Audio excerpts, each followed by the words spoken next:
Good speakers, they tell stories, but the best speakers, they tell stories with intention that are driving you towards a single call to action.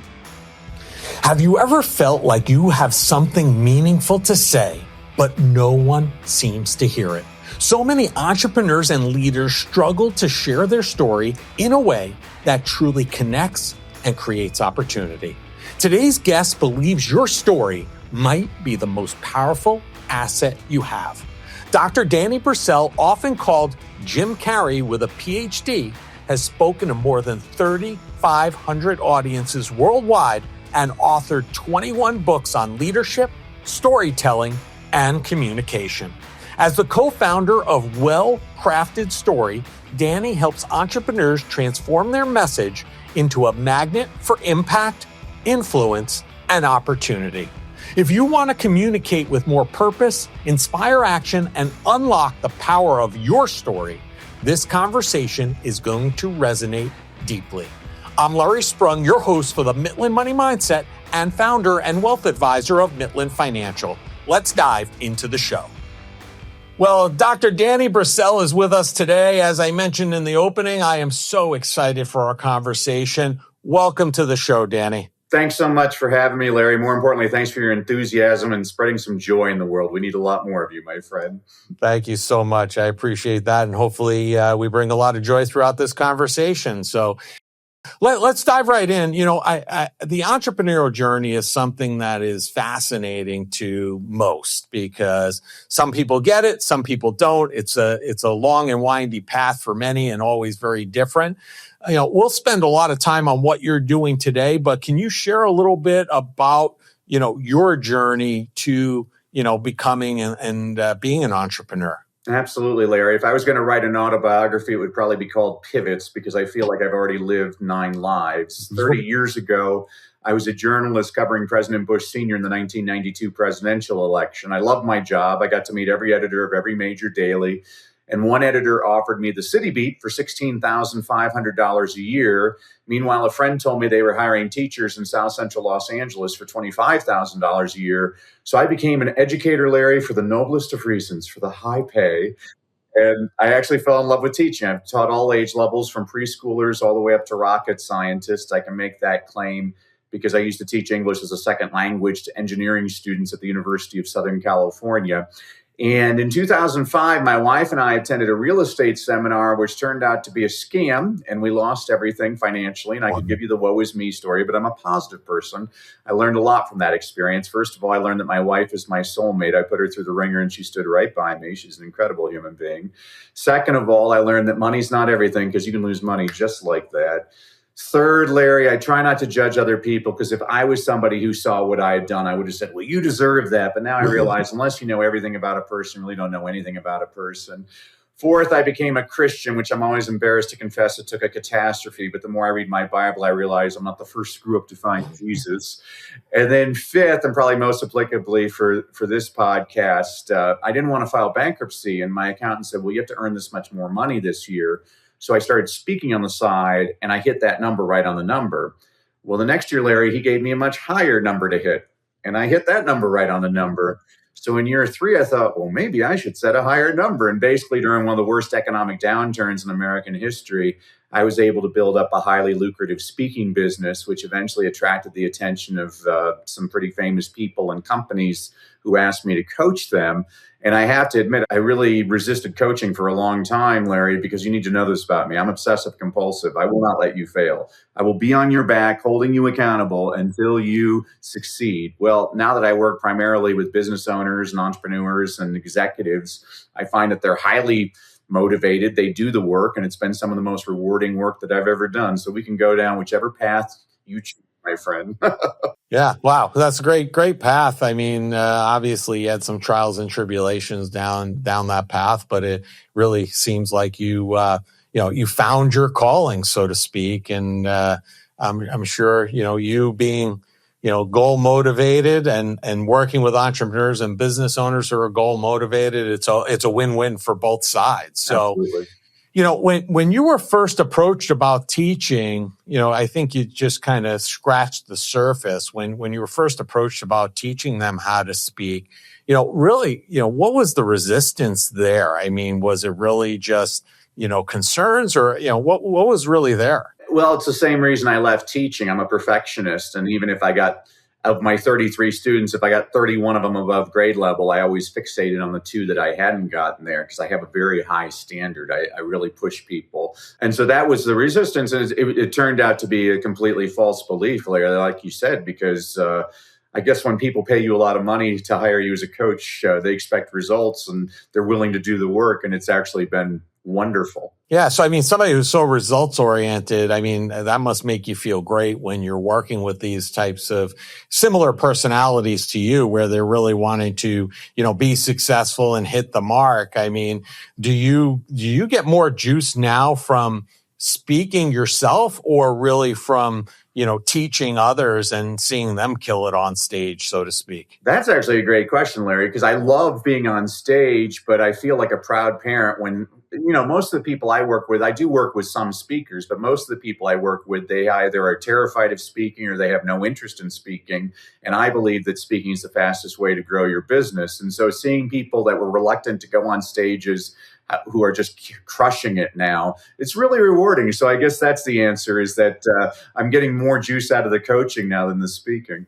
Amazing. So, I mean, we're in a world right now where everybody is fighting for attention, and it's really stories where you see that connection. And, one of the things you talk about is your story should be 43 seconds long, which is not a lot of time. And I think for most people listening, if they put some thought into it, well, how the heck am I going to tell my story in 43 seconds or less?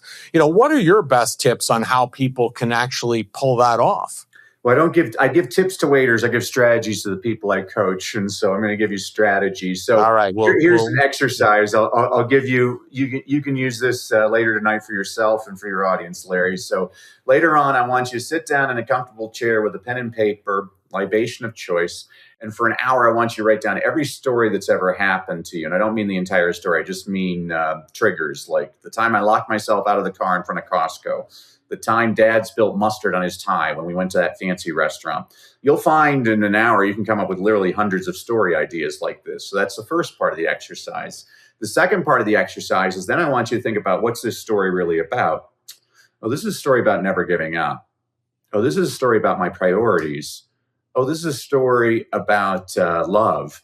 On my computer, I have hundreds of files with literally tens of thousands of stories. So when I'm putting together a presentation and I want my audience to have a certain type of reaction, I know exactly the story that's going to do that. That's the difference between a good speaker and a fantastic speaker, Larry. Good speakers, they tell stories, but the best speakers, they tell stories with intention that are driving you towards a single call to action. So how, going back to that 43 seconds that we talk about and being able to say that succinctly, how do you strategize around that? Because I think most people enjoy talking, right? Mm-hmm. Typically talking about themselves. You're usually using stories that either are about you or you've witnessed and have experienced. How do you condense those stories that you mentioned, outlining the topic, and then just condensing it to that shorter period of time? Yeah, don't get me wrong. It doesn't have to be 43 seconds, Larry, but by telling people 43 seconds, now they're going to stop being vociferous when they're describing things. They're going to get right to the meat of things. And what I'm really trying to guide my people towards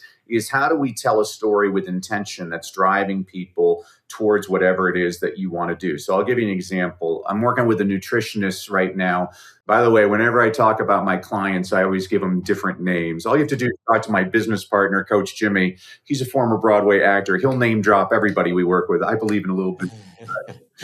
But so Dr. Kathy's a nutritionist, and she was ending her presentation with her call to action. She has a 90-day coaching program for 1997. I said, whoa, you can't end there. That's a big mistake, because I always tell people there's basically two types of people in your audience. I'm going to be stereotypical and call it the husband and the wife. The husband is Joe Friday. He's the guy sitting in your audience with his arms crossed, looking at you skeptically, like, who is this person? What are they trying to sell me? What do I got to do? How much is it going to cost? And a well-crafted presentation answers all of those questions that Joe Friday has in his head. She was doing that, but she was ending with Joe Friday. I'm like, wait a sec, you're ignoring Julia Roberts, the wife. Julia Roberts, she doesn't care how much it costs. She just wants to feel good. I listen to Larry's podcast because it always makes me feel good. I learn all kinds of things from Larry. And so we needed to end her presentation on an emotionally uplifting note. And I said, well, what do you want your audience to do? And first off, she's like, I want them to buy my product. I'm like, yes, I know you want them to buy your coaching program. What? It went back and forth like that for 5 minutes. Finally, she let it slip. She said, well, I want them to know they can't do it on their own. I'm like, you need to hire an expert story. And she's like, what's that? I'm like, I'll give you an example. I'll leave you all with this. Many years ago, my wife and I, we had theater tickets. We were dressed to the nines, driving to the theater when we got a flat tire. And my wife said, well, I'll call AAA and get a tow truck. I looked at her and said, you don't have to call AAA. I'm a man. I can fix a flat tire. So I got out of the car and I opened up the trunk and I got the spare tire and then I got the pumper thing and I got the big jack thing and started trying to take off the nuts. Well, 27 minutes later, I had grease all over my hands. I look up, my wife is standing with her arms crossed, shaking her head like I could have done so much better than this guy. Well, unbeknownst to me, she'd actually called AAA 27 minutes earlier, Larry. This tow truck shows up.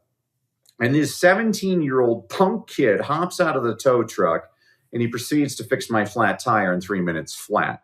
You know, I think there are times in life when all of us think we can do it on our own. But if you want to save time, you want to save money, you want to save a whole lot of headache and embarrassment, you hire an expert. And so now what I've done is in under a minute, I've created a story that's a metaphor that's basically teaching the audience, wait a sec, you know, I've tried lots of diets in the past.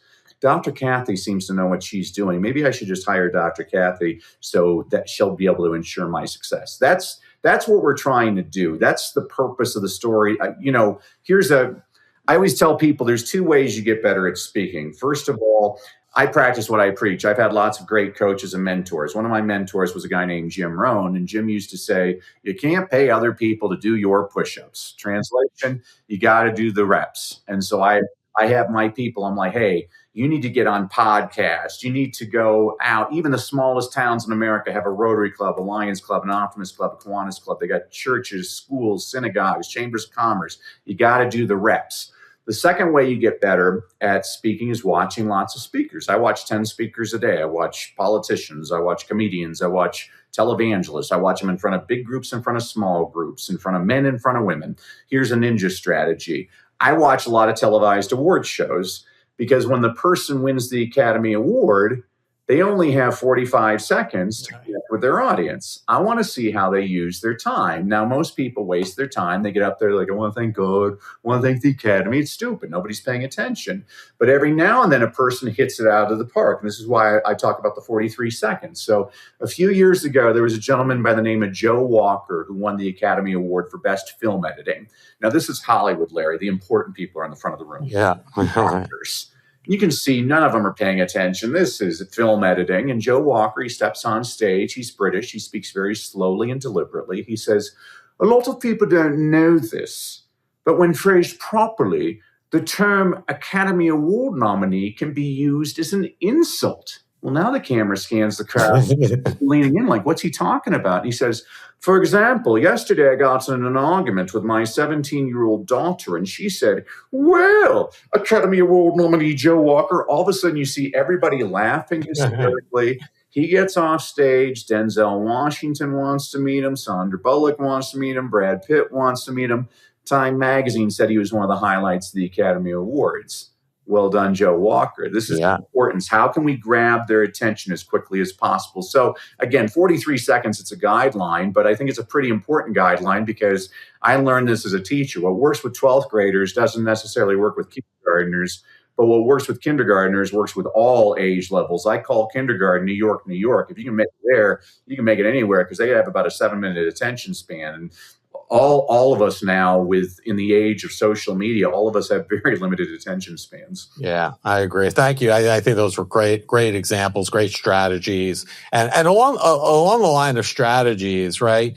You talked about Jim Rohn and the reps and getting out there. And I think that this is so important because people these days want to get their voice out there. And I think a lot of people just don't know how to do that. So what are some of your top strategies for folks, business owners, people who, are speakers, but want to get their voice out there? How do they do that? How did it? Well, I'll tell you how I did it, and you can follow along if you want. I mean, I had to speak because out of financial necessity.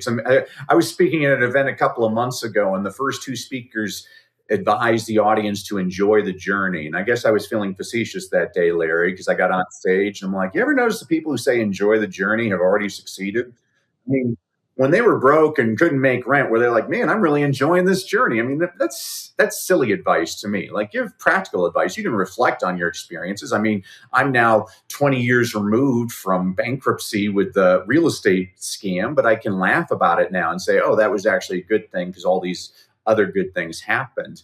When I first started out, I spoke for free over 100 times. But even when I spoke for free, Larry, I've always had a letter of agreement. And so my letter of agreement would say something like, I am willing to waive my hourly fee of $5,000. I wasn't making $5,000 an hour, but they didn't know that. I said, I'm willing to waive my fee in exchange for, and I had 10 items on my list.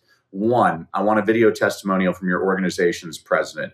2, I want 3 written testimonials from people in your audience. 3, if you're videotaping, I want a copy of the tape. 4, if your organization has a monthly newsletter, I want to be able to write a column for the next year. 5, give me 2 referrals to other organizations that could benefit from me. I don't remember all 10. It was interesting, Larry, because I didn't know if anybody would do any of those things. Well, everybody did at least one, and some organizations did all 10. So within 6 months, I already had hundreds of video testimonials, referrals, videotape of me. I'm working with a woman right now who actually does want to be a speaker, and her goal is to become a $10,000 an hour speaker. And the first question I posed to her was, do you look like a $10,000 an hour speaker? And she's like, what do you mean? I'm like, well, do you have a speaking reel? No. Do you have a website? No. Do you have video testimonials from past audiences? No. Do you have a brochure? No. Let me ask you a question. Do you look like a $10,000 an hour speaker? A lot of this is just, you got to look the part. So those people that are just starting out, you need to do whatever it takes to look the part. Looking the part it's kind of like the president of the United States, when he or she delivers the State of the Union, doesn't come out in a tank top. You got to look the part. And so for those people that want to get out there right now, and plus, I think you're a genius, Larry. I think podcasts are a great way to get your voice out there. It drives my business associates crazy that I do so many podcasts, but there's 2 reasons why I do podcasts. First of all, it gives me reps. You've already asked me a couple of questions that nobody's asked me before. So I'm like, okay, that was a decent answer, but 500 times from now, I'm going to be polished. I'm going to know exactly how to answer that. And then secondly, Jimmy, it drives him crazy that he's like, only one person listens to that podcast. And this is a very important teaching strategy. I don't care how many people are listening. All I care is who's listening. You're doing a financial advisement podcast and your only listener is Warren Buffett. You're doing a pretty good job. So I think people have to consider those things when they're getting on stages. Let's pause for a moment. What actually brings you joy? It's something most people never think about, yet it shapes how your life unfolds. You're busy. You make responsible choices. You even plan ahead. But have you slowed down long enough to ask if what you're building supports a life you enjoy living? That's the reason I built my YouTube channel, to help you bring more joy to your money journey. Sure, we'll talk about all the essentials, but my real goal is to help you connect your finances with what brings you joy, because money is the tool that funds the moments that matter. If you want to explore that connection more deeply, visit my YouTube channel at Larry Sprung. I want to take a pivot for a few minutes, right? Because you were very open and honest about your situation where you were on the verge of bankruptcy. And I think that this is something that people fail to realize, and that is how there's power in sharing failures. Why do you think and why do you talk about that there is such a power in sharing your failures? I really like Brene Brown is a wonderful speaker, and she talks about the importance of vulnerability, and I completely agree with her. The biggest mistake I see most people make on stage is they brag. And this is what I'd like to share with your audience. Stop sharing your successes. Start sharing your failures, because not everybody in your audience has succeeded, but they've all failed. And the more you share your own failures, the more your audience is going to see themselves in you. And that's ultimately your goal in any presentation, is how do I connect with this person? I'm working with a gentleman right now who decided to be difficult with me and said, I don't know how to speak. I've never spoken before. I'm like, really? You've never had dinner with a friend? He's like, what do you mean? I'm like, I'm pretty sure that you told stories over dinner with a friend. That's all speaking on a stage is sharing stories. I mean, especially like I do a lot in your industry, in the financial services industry. And I have a company right now, and they hired me to redo their presentation because I said, you've got too many numbers. Of all people, it was Joseph Stalin who said 1 million dead is a statistic. 1 person dead is a tragedy. Translation: facts tell, but stories sell. Facts inform, stories transform. And so I've totally redone their presentation, where rather than giving a whole bunch of numbers, which are meaningless to their audience for many reasons, one of them being that everybody in their audience is different. So all of them have different financial situations. They have different timelines. They have different goals. I'm like, why are you doing a retirement seminar just giving Pat and Linda as the example when you have a lot more people than just Pat and Linda in the audience? Those numbers don't mean anything. But what they do have to grasp are the teaching points. And the way you can make those teaching points are with more powerful stories. Yeah. So, one of the things that you've shown is clearly being resilient over the years. And, I know you work with leaders, and, we have a lot of leaders that are listening to our show. How do you feel? How does being resilient build better leaders? Because I think you would agree it does. Whenever I work with politicians, Larry, I always give them a hard time. I'm like, you ever notice nobody running for president of the United States ever grew up middle class?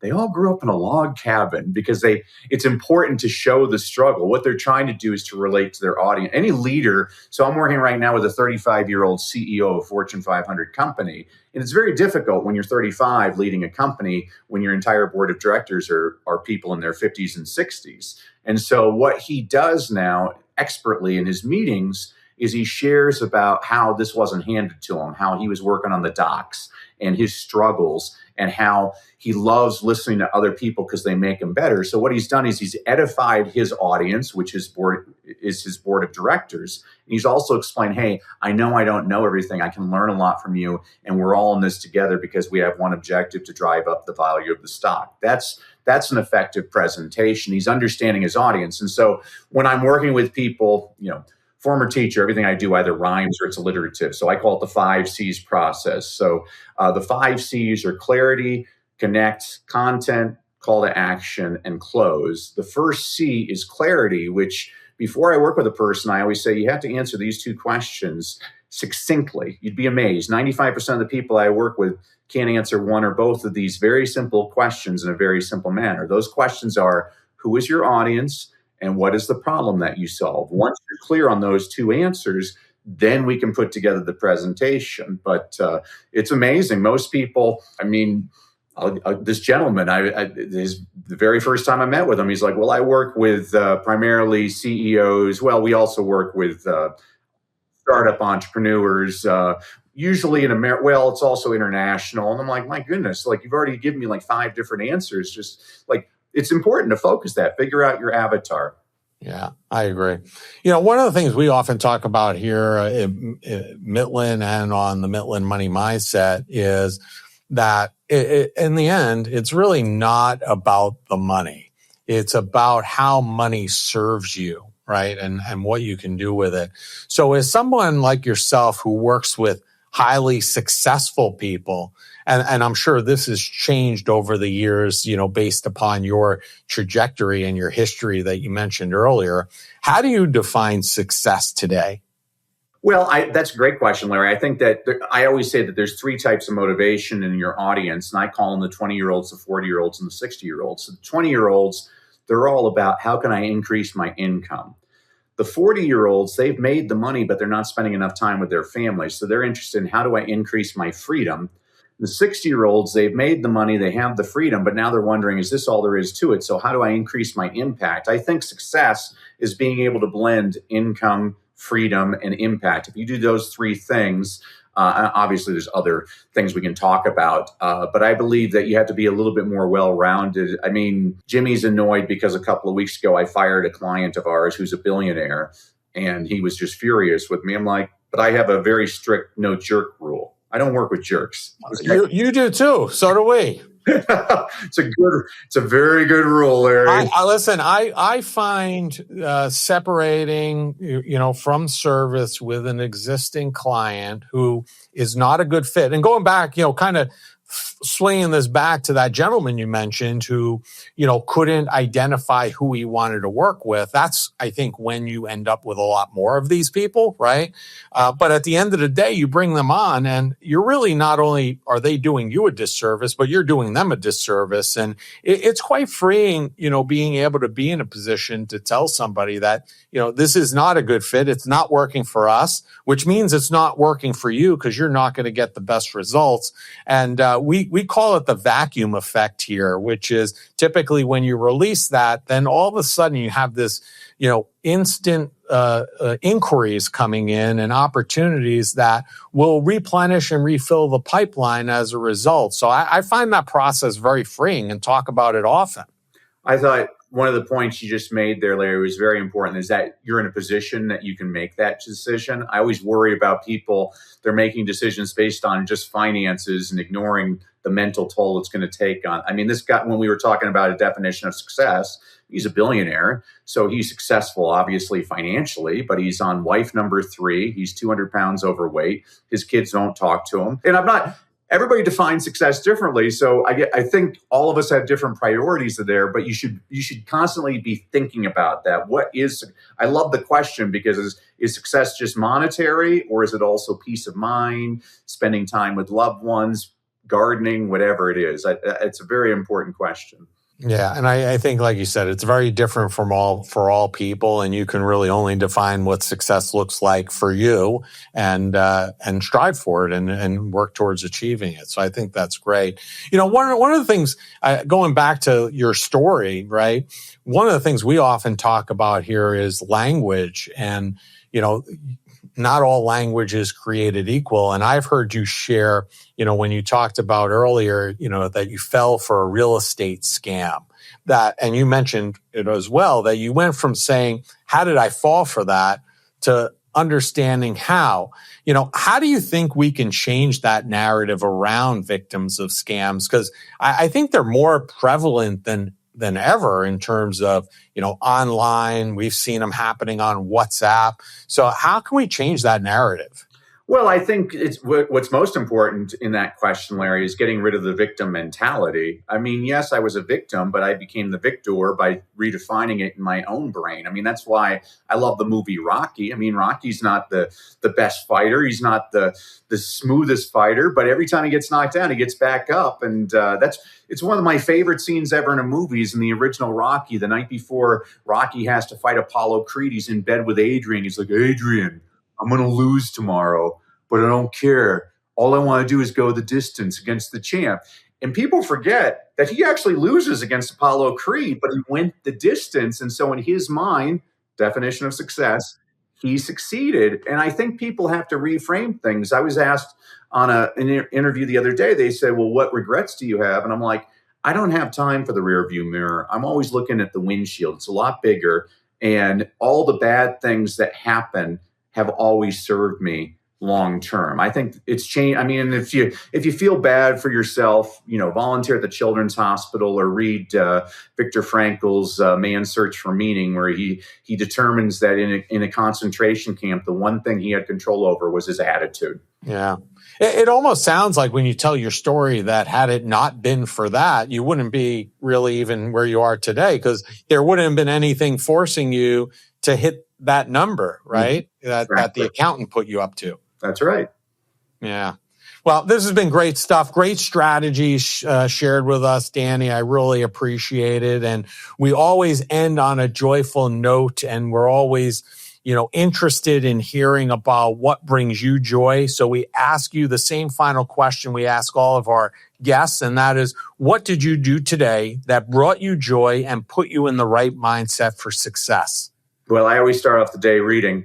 reading something positive. One of my mentors, Charlie Tremendous Jones, used to say, you're the same today as you will be in 5 years, except for two things: the people you meet and the books you read. So I always tell people, surround yourself with people that lift you up and make sure you're reading positive things. And that's why I listen to your podcast. It's always positive. I learn, and it's beneficial. So thank you for all that you do, Larry.